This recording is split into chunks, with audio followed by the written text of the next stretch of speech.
Hi, everybody. Brandon Hunter, Hunter Family Insurance, and this is day 5, 6, and 7 of my first 100 days back in the insurance business. Now, I know that I promised to make a video every day, but unfortunately, over the weekend, I had a bout of gout. So I was sort of laid up, but I did manage to get a lot done.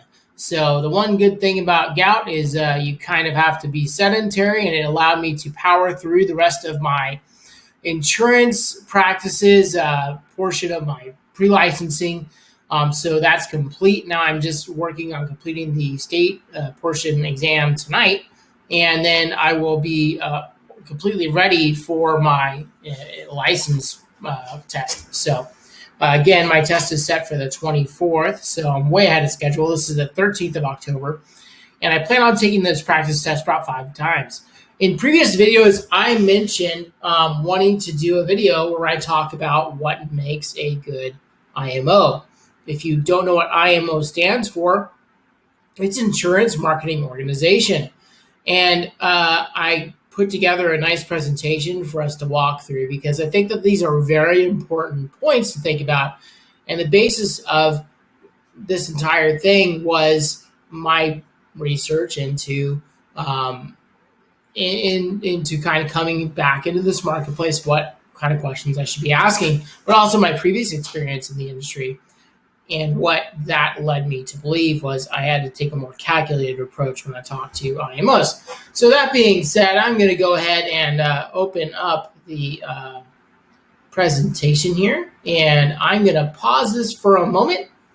All right, so now we're back. So here's my presentation. What makes a good IMO? And this is basically a quick run through of my selection process. What I have based a lot of these questions are based on research and interviews, but also even articles put out there by reputable companies like David Buford's Final Expense company, and he does some great articles. There's a great YouTube channel, and then also a lot of other research.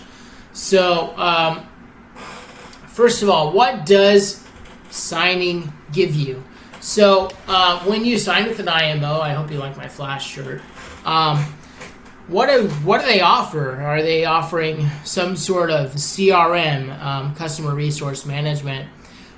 Do they have ride-alongs? And these are all important questions because you want to have tools that you could not otherwise create yourself, right? So if I approach a carrier like Mutual of Omaha and I talk the talk and I walk the walk, well, certainly I can get an IMO level contract. But the truth is that I may not do a lot of those other things really well, where a bigger organization with more money and more experience might have that put together. Now, that's not being said that some people might promise a lot and not deliver. We'll get into that and how to avoid those situations. But something that I want to have when I sign with a IMO is a CRM, customer resource management, so that I can utilize that tool to keep track of my daily tasks, my activities, what I'm doing with customers, what I'm working on, who I've sent proposals to, what leads I've got going on the daily, right? That's really super important. Otherwise, you're going to, keep it in a spreadsheet or, buy your own tool, which is fine. But ideally, you have a tool that is accessible, it's easy, it's got a lot of things built into it. If you're unfamiliar with what a CRM is, I could do a whole nother video on those because I do have a lot of experience creating CRMs and implementing them in large organizations. The next thing I want to talk about is, does your IMO agent can allow you to do a ride-along? The big thing that I would say is that with an IMO, they have to be producing. The broker that you talk to has to be producing. He has to be not just recruiting. So that means that, to me, I want to work with somebody that I can do a ride-along with at least before I'm signed officially, right? And if they're going to require me to do certain things, I want to make sure that, hey, I can walk with you on an appointment. A lot of times, some IMOs may not require you to sign any contracts, and they should be open to this. And if they're not, there has to be something hinky going on. You need one-on-one training. You need in-home training. And the best way to do that is to ride along with a producing agent. The next thing I want to talk about is aggressive commissions. Now, I don't mean like, oh, well, they're promising me 200%. What I mean by aggressive commissions is at least from 90 to above 90% commission. And why do I say 90 is acceptable? Anybody, like I said, can get an IMO level contract with carriers, even though a carrier might tell you that's not true. You can definitely approach carriers and get that. But the thing is that IMO should be offering a lot more than just contracts. So an aggressive commission, I think between 90 and 100 to 110% is an aggressive starting position.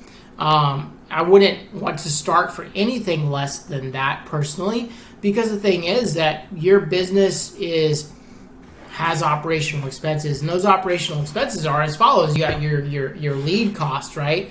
So if you're going to be purchasing leads at all, you need to be able to finance that through the future sales of your written business. You have the cost of wear and tear on your vehicle. You have computer. You have electricity. You have your car. All the normal business operating expenses. Guess where that money comes from?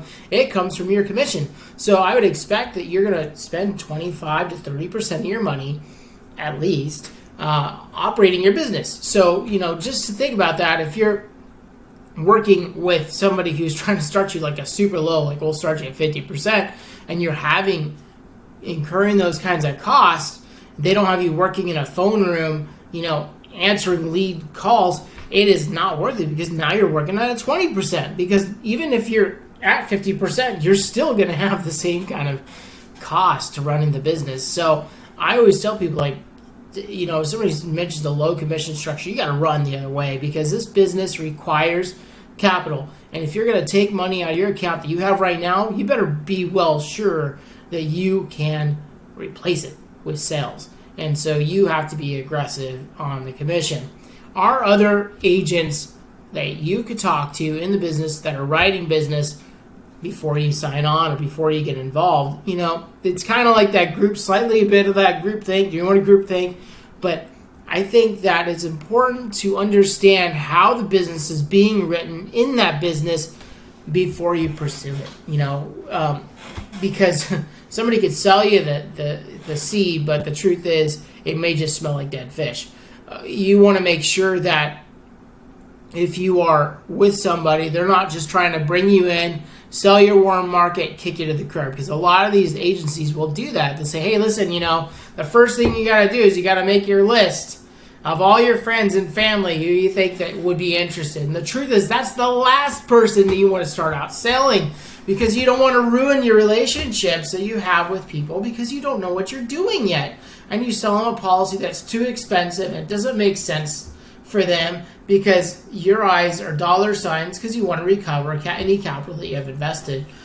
It's better to get involved in the business and learn how to go out there and generate business. And I mean generate business. I don't mean recruit people to sell a policy to, which is how a lot of these places go. I mean to go out and generate business from day one, whether it's knocking on the door or it's buying a warm lead that you call up and set an appointment and go to that lead. That's the kind of place that you want to get on. You do not want to be on any kind of place that tells you to start in your warm market, because it is going to end up a disaster. You're gonna fall short, and eventually you're going to peter that market out.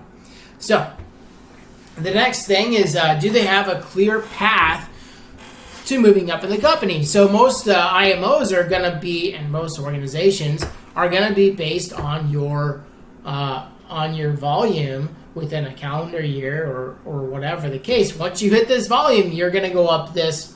And if you're recruiting broker or you're recruiting agent or whoever brings you in cannot explain that well and doesn't have some solid proof themselves, it's kind of a red flag. They need to know the system. They should know their numbers. They should know their cost for leads. They should know their cost that they're running to operate the business, to write the level of business that they are writing today, this week. If they don't have those kinds of answers, they're not serious. They may be serious, but they are not working in a way that you want to work. So, back office support. I would say this again. Is there a CRM? Is there a system that other people are utilizing that's friendly, user-friendly? Can this recruiting agent that you're talking to, recruiter, broker, say, hey, yeah, check it out. Here's what it looks like. I'm not hiding anything, but they should be able to show you something, right? They should be able to say, listen, here's what it is. Here's what the business looks like as a whole. Because, excuse me, ultimately you are putting your livelihood in this facility. They should be selling you on joining them, and you should be interviewing them. Is there an affordable and exclusive lead program? I mean exclusive. They're getting a letter in the mail or something like that, and it's getting worked. And if it doesn't get worked, then they know that it hasn't been worked. And that's why CRMs are important, because they track that kind of activity. And if they don't have that trackability, then they could just say, yeah, we're pretty sure it's still exclusive. We're pretty sure nobody called this.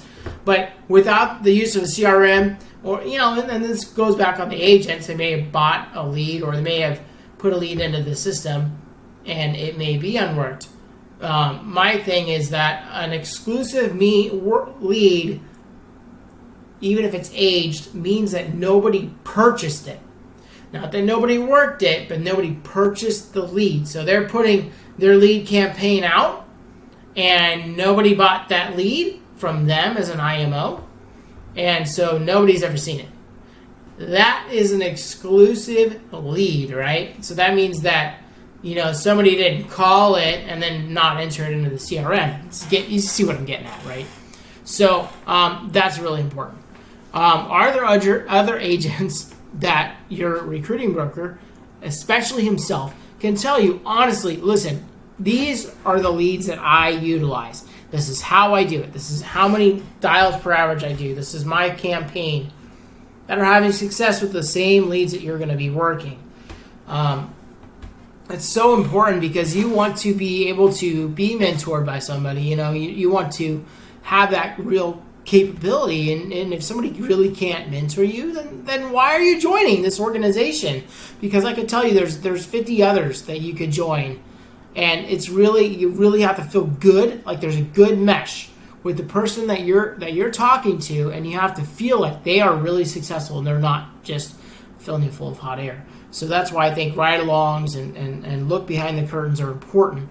Another one is Facebook groups. Does your organization have a Facebook group? Can I join that so I can kind of get the flavor of what's going on, what people are talking about, what's working for them? And these are great for getting information from, because you're going to find out really quick if they're bragging about, I closed this many deals. If there's a lot of negativity in the comments, or people are like, you're full of nonsense, then you're probably gonna be able to sort this out pretty easily, right? I think if you joined any kind of MLM based one, like a Primerica or any of those guys, you'd probably see some negativity in some of the comments. And those types of companies have that kind of, they get so big that there's always somebody that's not successful. My point is that if you join an IMO, they should be able to nurture you and grow it as an agent. So that's why, big companies like Farmers and State Farm and Progressive and Allstate, that's why those guys are successful, because they bring you in and they train you and train you and train you, and they plug you into a system. Now, it's a slower go, but you could get there with something like that.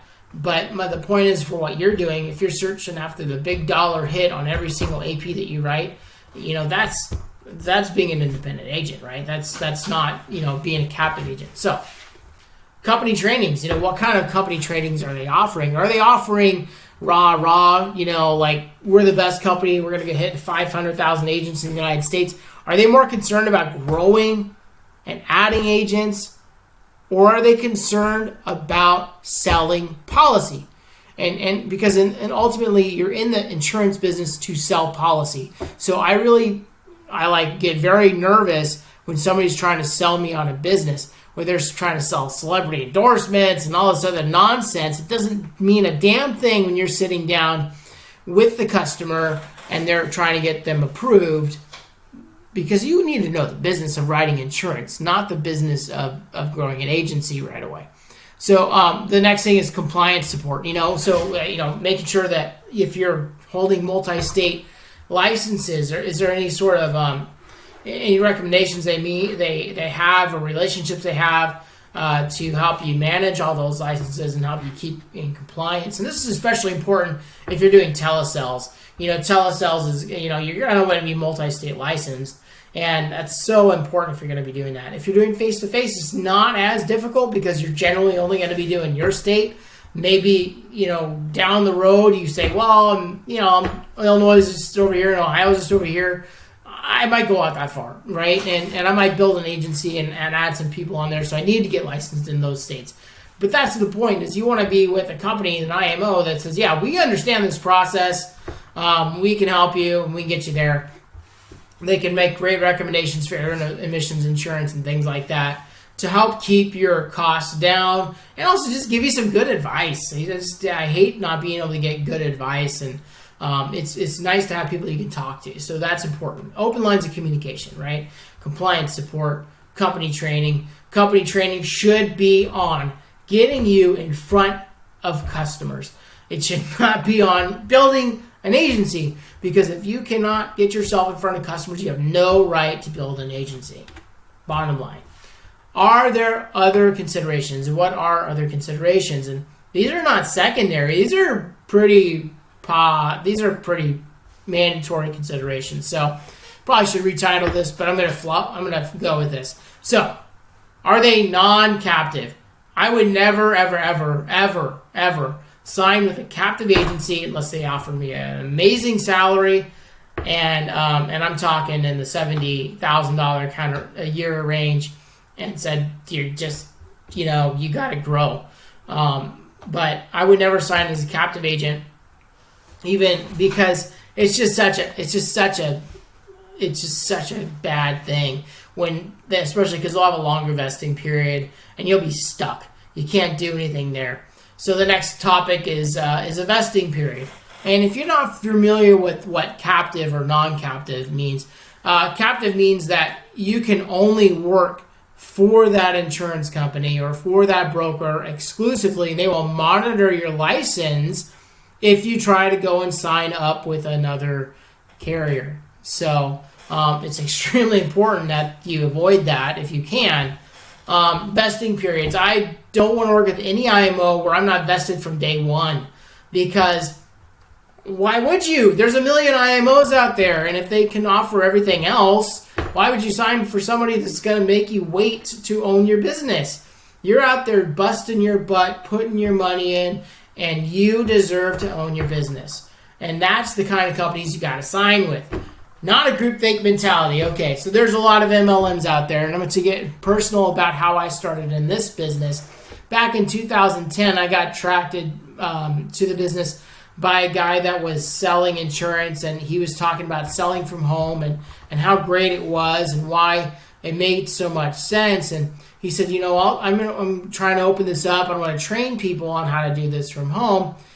And it sounded so good. And, the levels of commission were in the 100% range. But essentially what he wanted to do was bring people in, agents in, and have them buy an insurance policy from him. And then he would take them under his wing. This is called rebating. It's controlled business. It's really, really not legit. And in fact, he ended up losing his license. He wrote $250,000 in business really quick, but he ended up losing his license, and he could never go back to the business that he had built. And he had started at one of those MLM type companies, worked his way up in that company, and left that company to start his own thing. And within 6 months, he was done. And I tell you, it's just really disturbing when you work with some of these MLMs. You start talking to them, and come to find out that, really they're just trying to get you to buy a policy from them. And that's why I say just run from them. As a business owner, what you should be investing in is getting in front of customers, not being part of a system. So, that's just bottom line. That's step number one is sales. Nothing in the world moves without it. So, that comes back to can a recruiting broker actually answer questions about policy production? They got to have some succinct answers for you. How much do you spend a week on your lead base?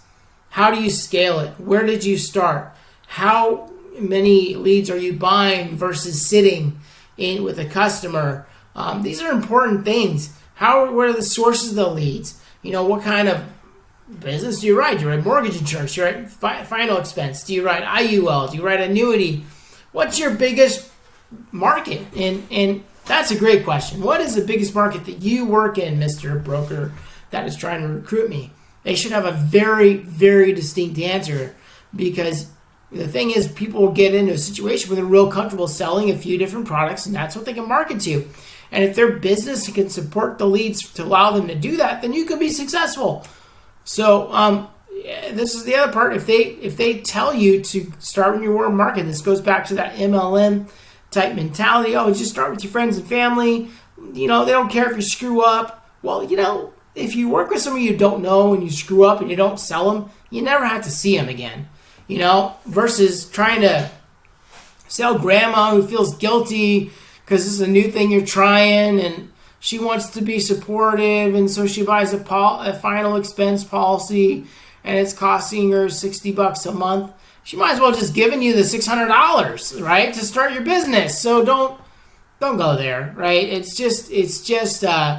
It's not helpful, right? And you want to be able to, from day one, have a plan to go out there and get customers outside your sphere of influence. And then when you've grown into something that is respectable, you know how to sell the policies that you're carrying, and you're like, wow, I'm the real deal now. Then you could talk to your friends and family. That's when it makes sense.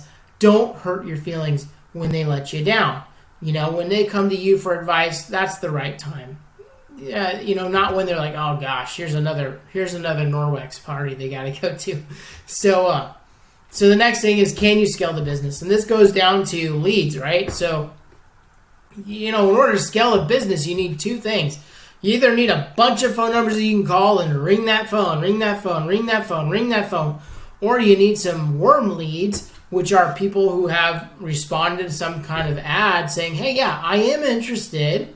I just need someone to call me and set up an appointment. And again, when you do that, you got to ring that phone. But that's a lot easier than just calling, hey, everybody that's, between ages of 70 to 85, I'm going to call on in this county, I'm going to call on the phone for a no medical question policy. So, both are doable and both are workable, but one is a lot easier than the other mentally, and then the other is probably a lot more profitable. So, you don't want to pound your head against the wall, but there's nothing wrong with knocking on doors and putting in all the old knuckle sweat in order to build your business. You just have to do it in a way that makes the most sense. So and then it comes to the next thing, the last thing, is the system duplicatable? What I mean, and this is why it's so important to be asking the questions about, so how much money are you spending on your leads, Mr. Recruiting Broker? How much leads are you buying per week? And then how many phone calls are you making, and how many sits are you making? And can you teach me and show me what you're doing? That's duplication. So if they can duplicate down to you, and you're like, hey, this makes total sense. This is not too complicated of a product. I can go out and I can sell these. That's a winner. Ding, ding, winner, winner, chicken dinner. So that's what's really, really important from the other considerations. Things to avoid at all costs, right? These are the bullshit opportunities where it just doesn't make sense. If the recruiting broker says, like, I don't write that much policy, that's a big, big no. It's okay for a broker to be new, but not inexperienced. And what I mean by that is somebody can come in this business, kick some serious ass, and really write a lot of policy. They can have experience in other fields that translate into this business that allow them to say, you know what? I was a financial planner before. I knew about insurance. but I wasn't experienced selling insurance. I came into the business 3 months ago. Since then, I've written 45 policies. It's been a rocket ride. Let me show you what I'm doing. All right, sounds attractive. Let's talk, right? But if somebody comes in and you find out, well, I sold 34,000 in my first 30 days, next question I have is, who bought those? Was that your warm market? Was that people that work for you now? Or was it completely outside of your sphere of influence? Because that's the gold, right? You got to be able to get new customers, not your friends and family, because your new customer base is what's going to propel and accelerate your business and your confidence. And that's so important when you're running your own business. If they offer any commission level below 90%. Now, I'm not going to say that there aren't some legitimate opportunities out there where they're going to pack your calendar full of appointments and it's costing you 30% off 100.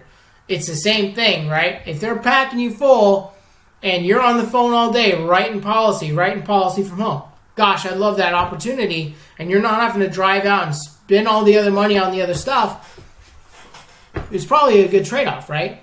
But if you're going to be investing in your internet and your leads and your car and your gas and all that other stuff, don't sign for less than 90% because it becomes so detrimental to your business because you will not survive off a 20% margin.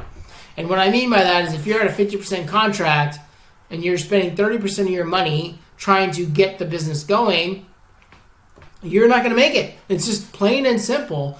You got to make triple your investment in order to make it in any kind of business where that's how it makes the most sense.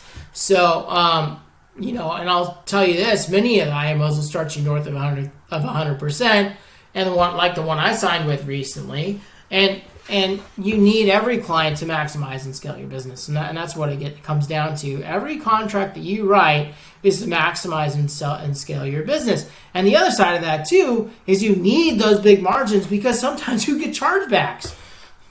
Sometimes somebody stays on for 4 months, but then the 5th month they're like, man, I bit off more than I can chew, and they drop it, and then you're going to charge back. So that's why it's so important to have large margins, not burn through your cash, but set aside money. And then once you get into a comfortable position, the better way to do this business is to get it so that you're just on a month-to-month renewal, and you're writing this, building it up until suddenly, you have $100,000 coming in a month because you have 1,000 policies at $100, and that's or 2,000 at $50, and that takes a year or two. But if you're just taking it on the monthly, man, does that feel great? Wouldn't that be great? So the other thing I'm going to say is don't sell yourself short and interview at least 5 IMOs, before making a decision. Read articles online, do your YouTube video research. Don't buy into the hype. And, if you have a question, feel free to message me, and I'll just give you an honest answer. I'm an honest person. I have no gain really to sway you any other way, right? So hopefully in the future, when I'm talking about more, once that my license is official here in the state of Indiana, would be what my IMO has to offer. And I would love to invite people over to work with me, but also just to work with some people in my organization that are writing a ton of policy. It's just been crazy watching the numbers that are coming across our national boards. We're talking people, agencies writing $150,000 to $175,000 a week in premium. That's crazy. I've never seen it before in my life. Aside from like a major carrier like, an Allstate or Farmers, where you'd see those kinds of numbers in an agency. But I'm super excited to get started and get running again. But that's not the reason why I came back to the insurance business. I wanted everybody to know that first and foremost. I did not know this IMO before I made the decision to come back. The decision to come back was completely separate from any discussions with any insurance marketing organization.